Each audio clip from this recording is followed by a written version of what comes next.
Кудайдын сыноосу. Бир адам какыраган чөлдө үй бүлөсү менен чарчап чаалыгып келатып, аптаптын ысыгында бир тамчы сууга зар болуп, баары тең араң болуп бут шилтешет. Ошентип келаткандарында алды жактан кудук көрүнүп, сүйүнгөндөрүнүн кадамдарын тездете башташат. Бирок кудукка жеткен учурда үй бүлөнүн кожоюну суунун ууланганын ички сезими менен туят.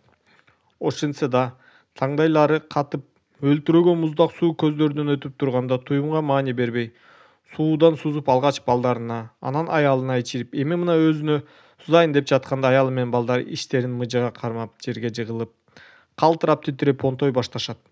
Жүрөгү түшкөн адам өлүм алдында жаткан үй бүлөсүн көргөндө жаратканга зарлап жалбарып: "О Кудайым, күнөөмдү кечир, калпыстык кетиргенимди кечир, үй бүлөмдү сактап кала көр, эскертүүңдү кабыл албаганым үчүн кечир, Кудайым", деп көздөрүнөн жаш куйултуп жардам сурайт. Ошондо жараткандан жооп келип: "Жаныңан артык жакындарыңды сактап калайын. Бирок алгач менин бир суроомо туура жоопту бер. Адам баласынын кайдыгерлиги эмнеде?" деген үн угулат.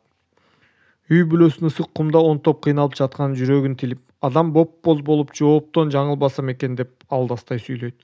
О кудуреттүү, күчтүү Кудайым, биз пенделер башкалардын өлүмүн көрүп билип, тажыясына барып жүрсөк да, өзүбүз эч качан өлбөчүдөй жашайбыз.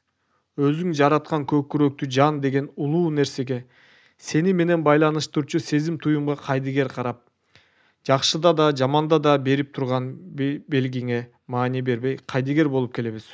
О Кудайым, кечир, кечир. Көктү карап жалбарган адам төгүлгөн жашын сүрткөнгө алы келбей, жаратканга айткан жообунан кийин бала чакасынын, аялынын бүк түшкөн денелер акырындап тирилип келаткандарын көрүп, жер кучактай кудайлап ыйлайт. Эгер сыйынып тиленүүң сенин Кудайга болгон кайрылууң болсо, көкүрөктөгү сезим туюмуң сени Кудай менен болгон сүйлөшүүң. Уэйн Дайер, америкалык жазуучу, окутуучу. Аягы.